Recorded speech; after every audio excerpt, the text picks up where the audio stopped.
Regardons cette photo. On y voit un homme, Félix Houphouët-Boigny, juste à côté du général de Gaulle. Alors, comment a-t-il réussi ce tour de force? Se tenir aux côtés du chef de la puissance coloniale, tout en menant son propre pays vers l'indépendance, vis-à-vis de cette même puissance. C'est tout le paradoxe qui est vraiment au cœur de notre histoire. Alors, pour comprendre, il faut revenir un peu en arrière, juste après la Seconde Guerre mondiale. À ce moment-là, le monde change et le paysage politique dans les colonies françaises est en pleine ébullition. De nouvelles lois votées à Paris vont créer une ouverture à laquelle personne ne s'attendait vraiment, une brèche pour les leaders locaux en Afrique. La France, de son côté, lance plusieurs grandes réformes. On a la conférence de Brazzaville, puis l'Union française. L'idée, pour Paris, c'était de moderniser un peu l'Empire, histoire de le conserver et de le faire durer. Mais, et c'est là toute l'ironie, en faisant ça, ils ont en fait ouvert une porte. Ils ont, sans vraiment le vouloir, donné aux Africains un nouvel espace pour s'organiser politiquement.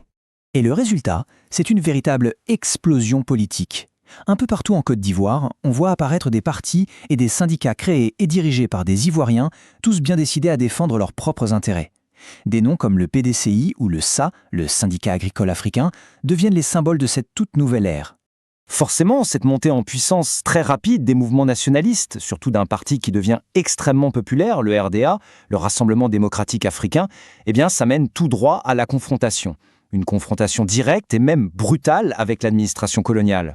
Face à toute cette agitation, la France change complètement de tactique. Fini les belles promesses de réforme, on choisit la manière forte. Paris envoie un nouveau gouverneur, Laurent-Élisée Péchou. Sa mission, elle est simple et elle est brutale, écraser le mouvement nationaliste. Et sa stratégie est parfaitement résumée dans ses propres mots. C'est un plan de démantèlement systématique de tout ce que le RDA a construit. Il n'y a aucune place pour la discussion, pour le compromis.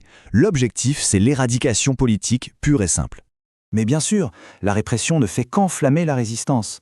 On entre dans une spirale infernale de protestation et de violence.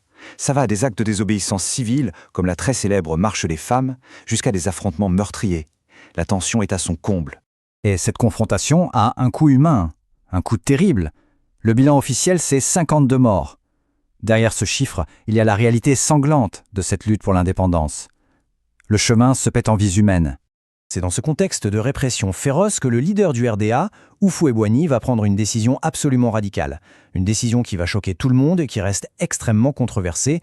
Il change complètement de stratégie. Et le changement est total. On passe de la confrontation à la collaboration. Le RDA coupe les ponts avec ses alliés du Parti communiste français. C'est un acte qu'on appelle le désapparentement.